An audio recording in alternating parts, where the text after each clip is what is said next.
पप्पू जी क्या हैं? एक विधायक भी नहीं सम्मानित हैं।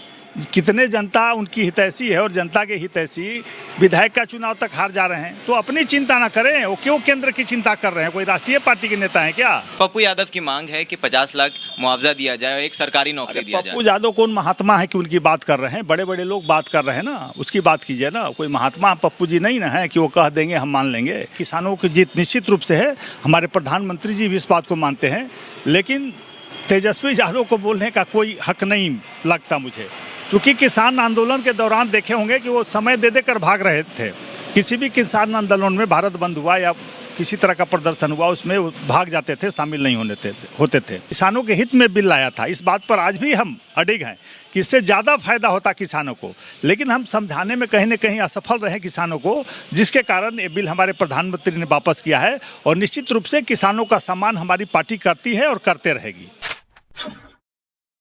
3 कृषि कानून वापसी पर नेता प्रतिपक्ष ने कहा है कि ये जीत किसान की है, देश की है, और यह हार पूंजीपतियों की हार है, उनके रखवाले एनडीए सरकार की हार है। इस मुद्दे पर बात करने के लिए हमारे साथ बीजेपी के नेता डॉक्टर विनोद शर्मा है। सर, नेता प्रतिपक्ष कह रहे हैं कि ये पूंजीपतियों की हार है, ये उन पूंजीपतियों के रखवाले एनडीए सरकार की हार है। देखिए, सबसे पहले हम आदरणीय प्रधानमंत्री जी को धन्यवाद देंगे, बधाई देंगे कि उन्होंने किसानों को ध्यान में रखकर किसानों का सम्मान किया है और इस बिल को वापस लिया है। क्योंकि बहुत हमारे किसान साथी इस बात को नहीं समझने के लिए तैयार थे कि इससे उनका हित होने वाला था, और निश्चित रूप से प्रधानमंत्री ने उसको ध्यान में रखकर किया था। पूरे इंडिया में मार्केट बनता और उनको ज़्यादा फायदा मिलता, लेकिन जीत पर अड़े थे तो प्रधानमंत्री ने उनका सम्मान किया, और किसानों की जीत निश्चित रूप से है। हमारे प्रधानमंत्री जी भी इस बात को मानते हैं, लेकिन तेजस्वी यादव को बोलने का कोई हक नहीं लगता मुझे, क्योंकि किसान आंदोलन के दौरान देखे होंगे कि वो समय दे देकर भाग रहे थे।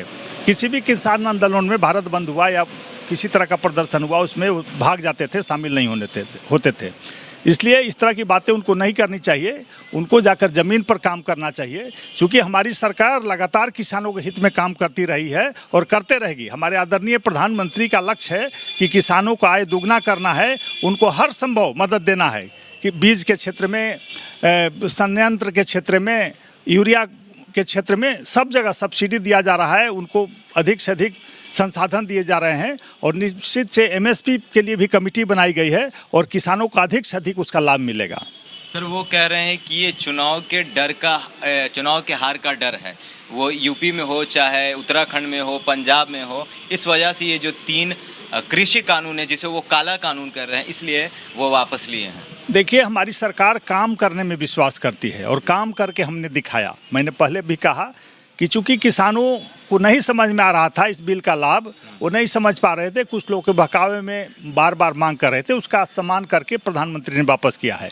और उनको चिंता करने की ज़रूरत नहीं, अपनी चिंता करने की वो कहाँ खड़ा हैं। और हमारी सरकार को जनता ने उनके काम पर विश्वास दिया है। मोदी जी जो वायदे किए, अधिकांश वायदे पूरे हो गए।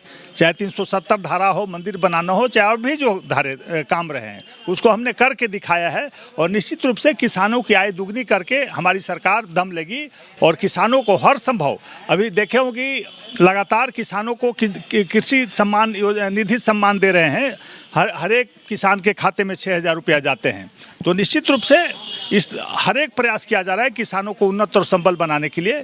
उनको खुद अपने लिए काम करना चाहिए। जो विपक्ष नेता हैं तेजस्वी यादव को अपने लिए चिंता करनी चाहिए, क्योंकि किसानों की चिंता कहाँ किए हैं, वो तो अपने क्षेत्र में ही भगोड़ा साबित हो रहे हैं।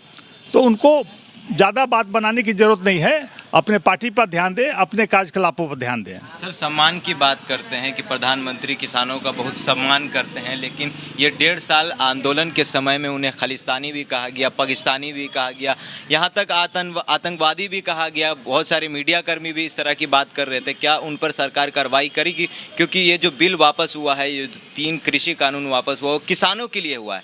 या फिर ये कहिए कि आप लोग जो कुछ मीडिया कर्मी थे या कुछ लोग जो कह रहे थे खालिस्तानी के लिए हुआ, पाकिस्तानी, मतलब समझ में नहीं आ रहा सर, उनके खिलाफ कार्रवाई होगी नहीं होगी? देखिए, इस देश में बोलने की स्वतंत्रता है। कोई भी अपनी बात रख सकता है, अपने हिसाब से कर सकता है। तो हमारे किसान थे, उसका सम्मान था और रहेगा। हमारे प्रधानमंत्री और हमारी पार्टी ने किसानों का अपमान नहीं किया।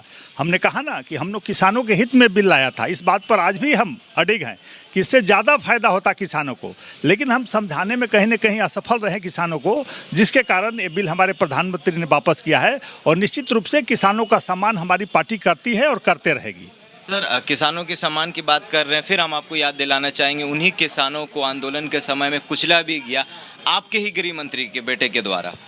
क्या उनको सजा मिलेगी? देखिए, वो घटना थी, कार्रवाई जारी है, आप देखे होंगे, केस हो चुका है और अनुसंधान चल रहे हैं, गिरफ्तारियां भी हुई हैं। तो उस पर जो भी अगर कोई गलत करेगा वो नहीं बच सकता है हमारी सरकार में, हमारे प्रधानमंत्री के नेतृत्व में जो भी सरकार है। और दुर्घटनाएं होती है, संजोग है कि वो दुर्घटना थी, तो अगर वो गलत होंगे तो उनको निश्चित रूप से सजा मिलेगी, उसमें कहीं भी कोई बचाव इस्तीफा देना चाहिए। देखिए, मंत्री नहीं ना गोली मारे हैं, मंत्री गाड़ी पर नहीं चढ़ाए हैं। सजा आप गलती कीजिएगा तो आपके जो डायरेक्टर हैं वो इस्तीफा देंगे क्या? हमको ये समझा दीजिए ना। अगर आप गलती करते हैं, आप जिस चैनल से हैं, तो आपको ना सजा मिलेगी कि आपके मेन मालिक और बॉस को सजा मिलेगी? तो पिताजी उनके मंत्री हैं, वो तो नहीं थे घटनास्थल पर, तो वो क्यों देंगे इस्तीफा? ये लोगों को बताना चाहिए। किसानों की मांग है ना, किसानों की गलत मांग है तो गलत मांग नहीं माना जाएगा। किसान कुछ लोगों के बहकावे में भी आकर काम कर रहे थे, ढेले पत्थर चला रहे थे, तो उस पर पुलिस के बहकावे में अरे कुछ लोग हैं उस तरह के लोग हर जगह।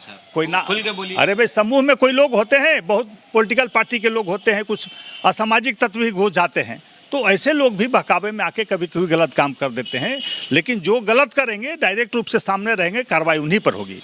700 किसान शहीद हुए हैं इस आंदोलन में, तो उनके लिए क्या सरकार कुछ मुआवजा देगी? पप्पू यादव की मांग है कि 50 लाख मुआवजा दिया जाए और एक सरकारी नौकरी दिया जाए। पप्पू यादव कौन महात्मा है कि उनकी बात कर रहे हैं? बड़े बड़े लोग बात कर रहे हैं ना, उसकी बात कीजिए ना। कोई महात्मा पप्पू जी नहीं ना है कि वो कह देंगे हम मान लेंगे।